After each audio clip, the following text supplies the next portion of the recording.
А денес повторно поднесовме нов доказ, фотографија и информација за нова средба.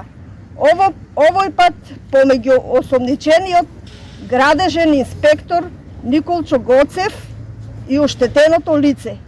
Овој настан сериозно не загрижува, бидејќи представува уште едно прекршување на мерките и создава реална опасност да се влијае врз сведоците и оштетените, да се создаде притисок и страв и да се загрози целата постапка и незината правичност.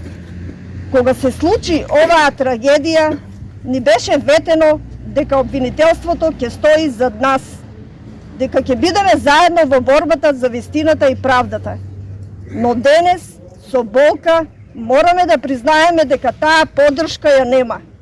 Наместо одговори, молк. Наместо действување, одолговекување.